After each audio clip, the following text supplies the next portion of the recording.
Hello friends, this is Hedda. Welcome back to my channel.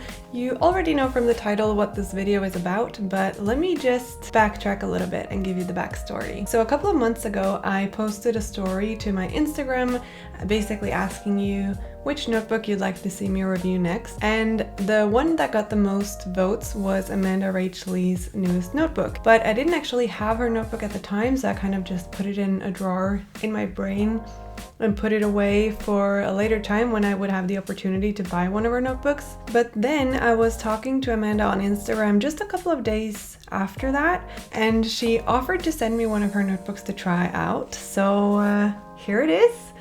So thank you so much to Amanda for making this video happen. This video is not sponsored, but I didn't have to pay for the notebook, so there is that. So in this video, I'll talk about the basics of the notebook and I'll do a pen test like I normally do. I'll also talk about environmental responsibility and my overall opinion on this notebook. I never tried the first edition of these notebooks, so I can't really compare the two, but I don't think that they're very different from each other on the inside. It's mostly the cover and the colors that are different. So yeah, here is my review of Amanda Rach Lee's dotted notebook.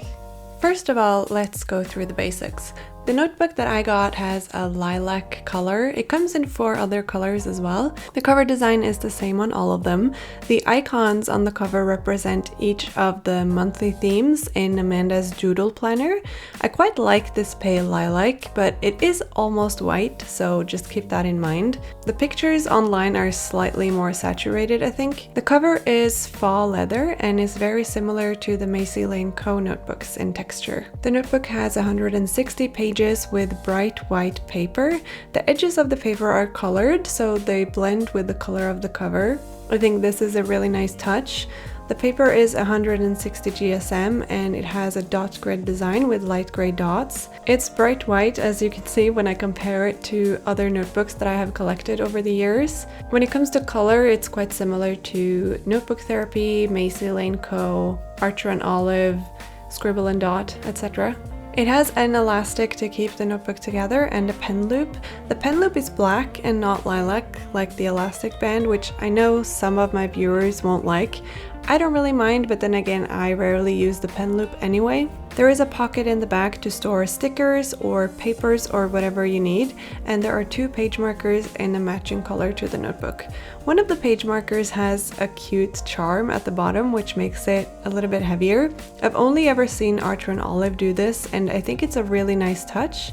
Oh, and the pages are numbered, which I know is important to a lot of people. Personally, I don't really care whether my notebooks are numbered or not, but I do like that the numbers are quite small in this one. Some other notebooks that I have very large numbers, and it can be a little bit distracting. The notebooks retail for $26, with domestic US shipping being $6, Canadian shipping is $11, and then other international shipping starts at $12. So the price can get quite hefty for those of us outside of North America.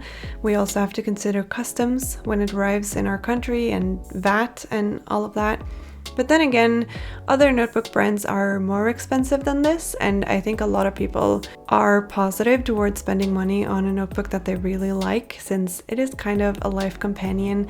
And I know especially with this notebook, it is kind of merch, since Amanda is by far the most popular bullet journal YouTuber out there.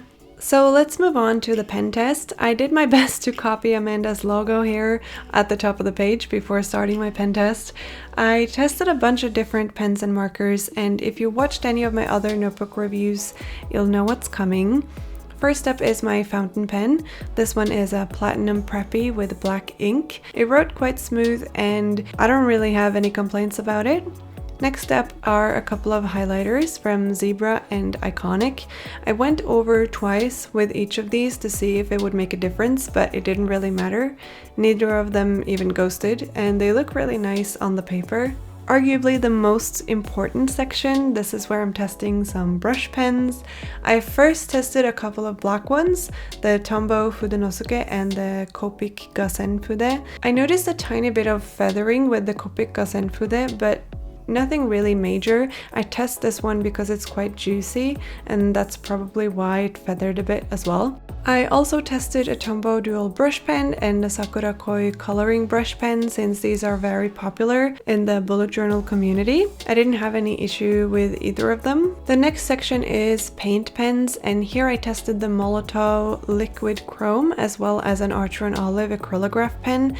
I went over twice with these as well, and with the Molotov paint pen there is actually a slight bit of bleeding onto the back of the page. So I guess there is a slight difference in the formula of these two paint pens, but since the acrylograph pen didn't bleed or ghost really, Posca pens should be safe as well. Then I tested a few different pens like the Pilot Friction Ball, my Rustico Tornado, a Copic Multiliner, as well as a Muji gel pen. The only thing I noticed here was that the gel pen pooled a bit at the end, which doesn't really happen when I write with my gel pen in my regular notebook, but it could also be that I just don't use this pink one very much. Next up is my favorite part, which is the alcohol-based markers section, because I just really love yelling at you to not get alcohol-based markers for your journals because it will bleed. And this notebook is no exception. I tested a Sharpie permanent marker, a Copic sketch marker, and a Deleter Neopico color marker. They bled through quite a bit, even bleeding on to the next page, so I hope that proved my point. If you want to see a notebook that can actually handle alcohol-based markers, then check out my Journalier stationery notebook review, because that notebook is still a mystery. Lastly, I wanted to see how watercolors and gouache would look in this notebook. I used Winsor & Newton Cotman watercolors and Holbein gouache for this. There was some warping of the paper as I painted in the notebook, but as I'm looking at it right now, as I'm recording this, the warping is completely gone, so I'd feel pretty good about using watercolors and gouache in this notebook for coloring purposes, but probably not for actual painting purposes. And by that I mean you probably don't want to do wet on wet techniques in this notebook. And now we get to a very important section of this review, which is environmental responsibility. And this is usually where I talk about what the brands are doing to maybe offset their carbon footprint, or things that they do to lessen their environmental impact, if anything.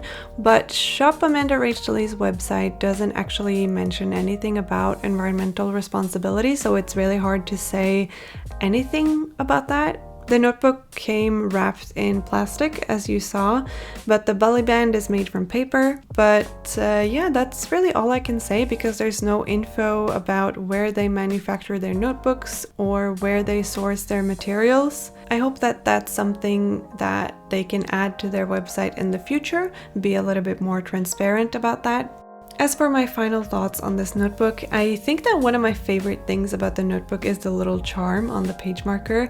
I think that's really cute. The cover design and the charm is kind of what sets this notebook apart from other 160 GSM notebooks out there. But other than that, this notebook is pretty similar to other 160 GSM dot grid notebooks on the market right now. The back pocket, the elastic closure, the pen loop, and the 2 page markers has kind of become standard at this point, which is not a bad thing. That doesn't mean that this notebook isn't a good notebook. It's just my observation of what is out there at the moment. I really like the color of this notebook, but I have noticed that it gets dirty quite easily, maybe because it's so light.